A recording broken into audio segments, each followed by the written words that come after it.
gentlemen, Bungle. Hope you're doing well, and I hope you're having a great day. Today, we are going over Enlisted, the World War II free-to-play first-person shooter. Much requested, much talked about. Hey, Bungle, talk about the Panzer IV and the F1, the top-ranking Panzer IV that you can get, and the Battle of Moscow campaigns for Germany. So, kind of what we do here on my channel, if you're a new viewer, possibly new subscriber, well, go over an overview, kind of telling you what are we reviewing, what are we talking about today. Next, talk about the performance. Is it good? Is it bad? And lastly, is it worth it? So, without further ado, let's begin. Starting off with an overview. All right, so this is going to be a Tanker 3 class. You unlock this, I think, level, 33. Basically, high end towards the end of the campaign for the Battle of Moscow. Now, when you unlock this, and one Enlisted likes to tout the Panzer IV F1 compared to the Panzer IV FE, is that the Panzer IV F1 is a up-armored version of the Panzer IV E, which comes with better frontal plates and a turret lid, adding approximately 20 to 30 millimeters of armor to it. Now, let's move down to the performance. Is it going to be good with this addition of armor? And another thing, apparently, it gets better armor-piercing high-explosive rounds.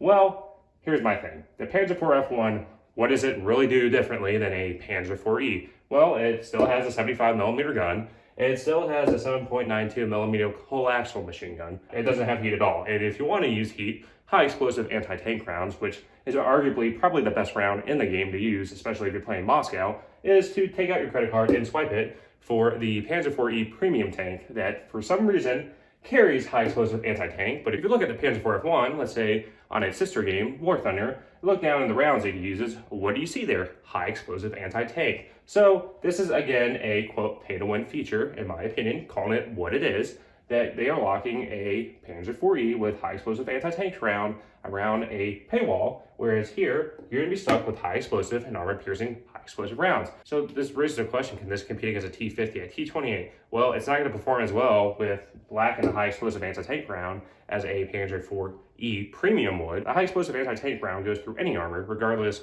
of how sloped it is or whatever. It will penetrate, it will crew snipe, it will cause damage, whereas armor-piercing high explosive, it still requires to penetrate the tank regardless of the armor values. Like, it's still going to go calculate that, and knowing how the damage model is Enlisted for a lot of vehicles, it's going to be kind of wonky. So you're missing out on that because you did not decide to swipe your credit card. So moving down to, is it worth it? And in my opinion, this is another Panzer IV.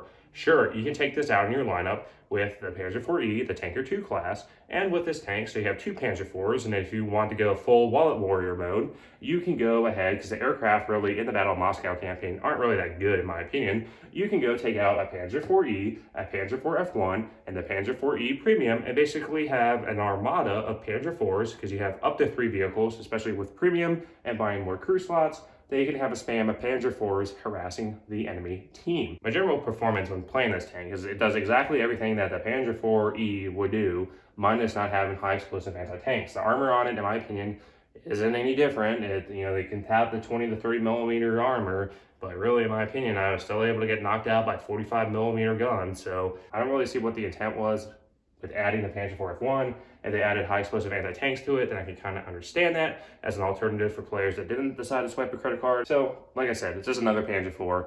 I don't really think it's anything that's special. I really wouldn't decide to go and rush and grind down the campaign levels to unlock this vehicle. It's not really that game-changing like a Tiger E in the Battle of Berlin for Germany, or the Panther A for Germany in the Invasion of Normandy, because those two tanks just definitely wreck any opposition, any enemy vehicles, and everything like that. Whereas here, the Panzer IV F1 does exactly the same thing as a Panzer IV E. Another question that may be raised is, how does this perform out of the box as a 3-star vehicle? Well, pretty much, in my opinion, it performs as a upgraded Panzer IV E would.